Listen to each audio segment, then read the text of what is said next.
Mathieu, l'amour est dans le pré, a décidé de mener à bien son projet de GPA malgré sa rupture avec Alexandre. Mais le processus est compliqué par les 2 maladies génétiques qui lui ont été diagnostiquées récemment, comme il l'a confié chez Samzira. Mathieu compte parmi les candidats emblématiques de l'amour est dans le pré.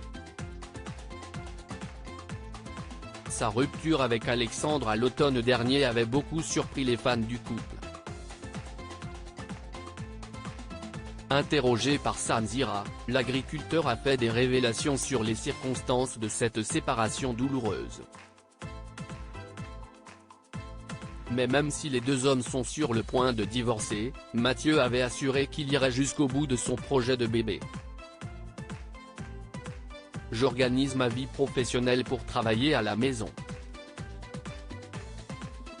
La décision si est que je vais faire le bébé tout seul, avait-il révélé. Il a donc pris la direction de la Colombie pour mener à bien sa GPA.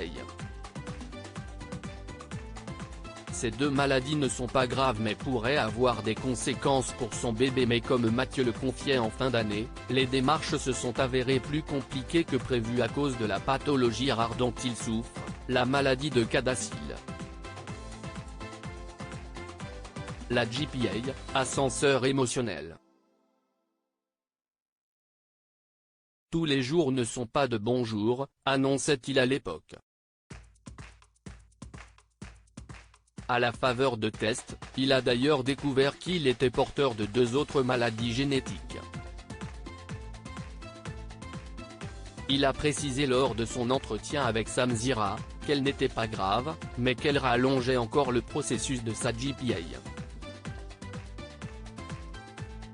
Je ne me rappelle plus des noms, mais il y en a une où je ne produis pas de biotine, donc il faut que je prenne un complément alimentaire.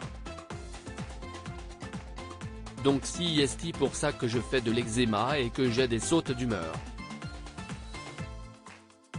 Et une autre, où je risque, si un gène récessif, si j'ai une donneuse d'ovocytes qui a le même gène récessif, de faire une fille avec une hypervirilisation plus tard, a-t-il détaillé.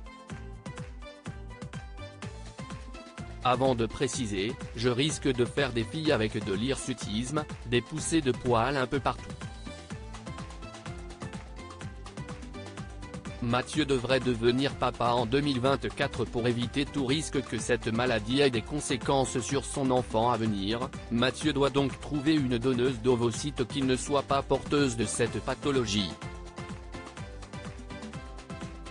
L'animateur a demandé à son invité s'il n'avait pas peur de transmettre sa maladie à son bébé.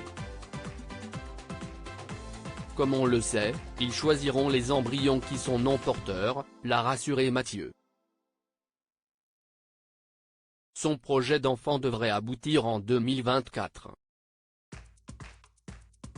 J'ai la réponse au mois de mars de toutes mes analyses biologiques avec les donneuses d'ovocytes. Et après si parti, il y a la fabrication de l'embryon, la rencontre avec la mère porteuse. A-t-il indiqué. L'agriculteur a même déjà des prénoms en tête pour le bébé à venir. À lire aussi j'aurai les résultats d'ici un mois. Mathieu, l'amour est dans le pré, fait le point sur son projet de GPA mis en difficulté par ses maladies génétiques.